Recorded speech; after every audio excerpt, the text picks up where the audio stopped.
Prospectus of Apriorian Apologetics. Apriorian apologetics is a pure and applied science of everything. In theory, apologetics is a metaphysics. In application, we are a biblical church. Ecclesiastically, we are an experiment testing love and validating faith. Politically, we take the form of an analytical and metaphysical church working to separate from the world. Operationally, we do not have a physical location.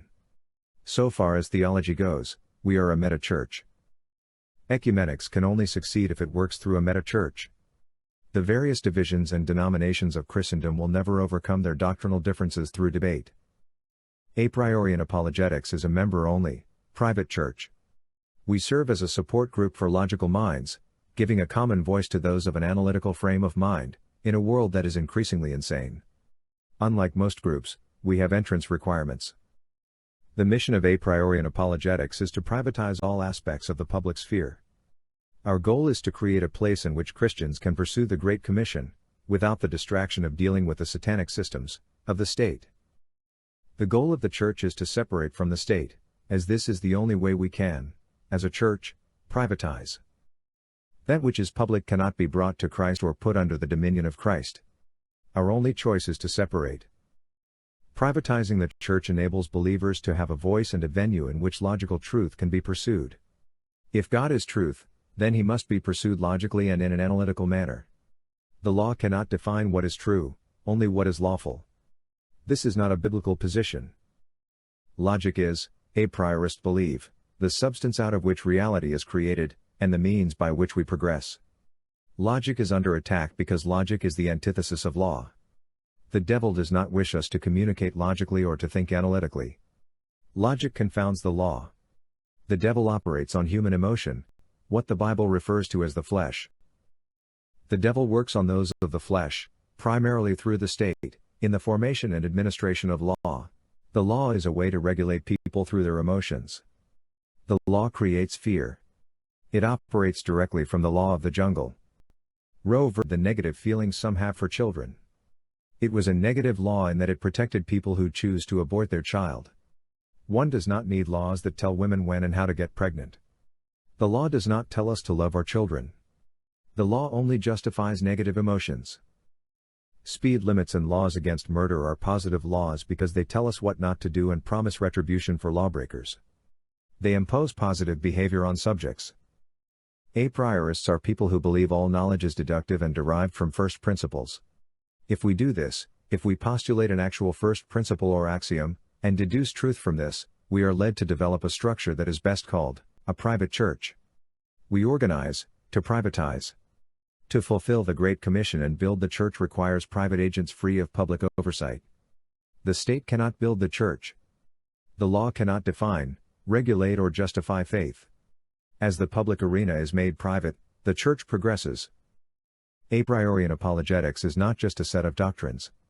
We do not just provide a set of policy proposals. Apriorian apologetics is not just attempting to make things marginally better. This is not about more of A and less of B while keeping the same amount of C that is for political parties to provide. Apriorian apologetics is not a political party nor a religion in the common understanding of the term. It is not an economic theory. Apriorian is not even a culture, it is a new reality, a new consciousness, a different way of seeing things. There is a system in which all that we know and do fits in. It is called physical reality. Another name for it is Babylon, but in modern days we call it liberalism. All systems that we are familiar with are part of the great liberal system. All of it is based on lies. At the heart of physical reality is a contradiction that cannot be resolved. Empiricists preach the virtues of the scientific method, yet they cannot prove experimentally that their findings are true, or represent what is real. Materialists claim everything is physical, but every experiment done fails to find anything with substance. Phenomenologists claim all truth is discovered through induction and is phenomenological, but they cannot defend this argument without disproving the very claim they attempt to defend, i.e. that metaphysics is without merit. The attempt to prove physical reality as all-encompassing excludes the very position they argue for. If physical reality contains every possible thing, then it would have to contain the non-physical. Physical reality cannot contain truth because truth is analytical and absolute. How then can the arguments for a physical reality be true? But lies are not just lies. Lies in the conventional sense are just words. A lie in a spiritual sense is a destruction of the true reality composed of truth. A lie in a physical world is just an alternative arrangement of words. But of course, if you think truth is nothing but words, and structurally similar to a lie, then it is a small matter if you lie or not.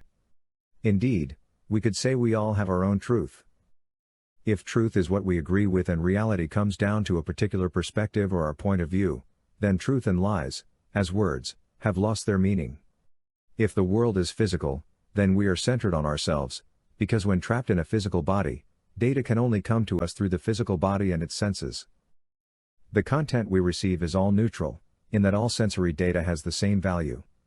The only possible way to evaluate the information we receive is through the physical response of our bodies. Bad is what causes pain. Good is what gives us pleasure. This simple Freudian duality is all the physical body provides. If one is just a physical body of no more significance than a Jell-O pudding, it seems justified to do anything that will increase pleasure and reduce pain. But what if the world had no physical form or substance? What if the word did not just create existence by the power of narration? For example, what if a command for water to be formed did not result as a substance forming? What if the building blocks of reality was the idea formed? What if, "Let there be light," referred to consciousness and an idea that was given to us preemptively? Light also refers to understanding. When God said, "Let there be light," a substance was not created that we see as light, but light was created as an idea, or concept that we can know. Information was created, that when conveyed and grasped by us, we would know as light.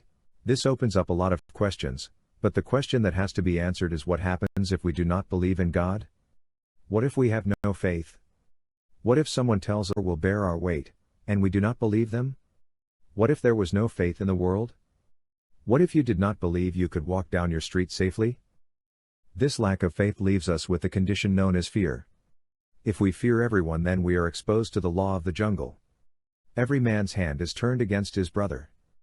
Where faith does not exist, we hate everyone, and everyone hates us. We live in fear. But this life of fear cannot be long endured, and so we are forced to suppress the fear and hate. We create laws to regulate our hate and fear and put in strong men who are fierce and have the authority to operate what is basically a protection racket. So long as we pay them an agreed upon jizya tax or tribute, the state will not only not oppress us further, but it will also protect us. This does not give us a reason to trust in others. The law and the lawgiver simply manages our fear. Apriorian Apologetics is a faith or meta-church. We do not meet in buildings, we meet in faith, in a metaphysical reality. It is only in the meta-church that ecumenics can bring all believers together as one body. Apriorian practices one holy rite, the sacrament of faith. Faith drives out fear. Faith is the power that brings people to Christ. It is not about teaching people about Jesus, it is about teaching them, there is a reason not to fear. Believers' faith is justified. If we have faith, we do not need the state. The condition of faith rests upon faith in the future. There is no fear of the future, because we do not fear others. Those who fear the future because they fear others, will have insurance. But insurance is just the guarantee that your neighbors will help you should disaster occur. But if we have faith in our fellowmen, we do not need insurance. We have police and laws because we fear those around us will harm us. But if this fear no longer exists, the law and state are not needed. Apologetics releases the power of faith-fear. This is why Apriorian Apologetics is a system, not a thing. Members are protected from freeloaders.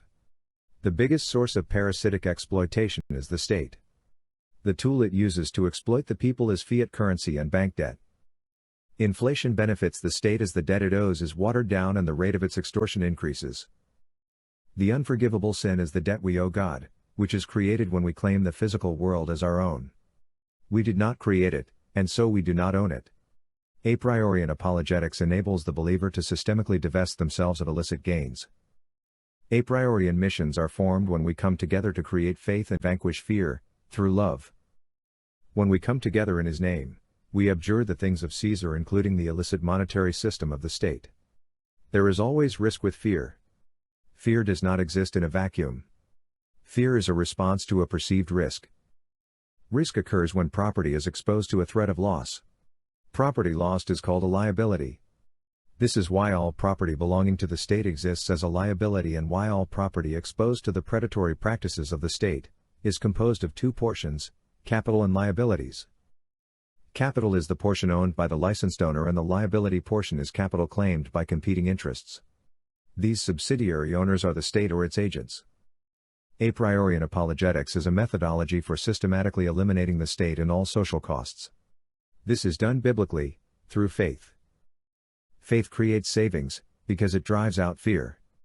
Fear increases costs, because fear forces us to create barriers. Promoting faith is the same as creating progress, because by working through fear we reduce the costs of fear. This enables us to build civilization. We need to exorcise the demons of fear, through a faith that enables us to love. We cannot love in fear.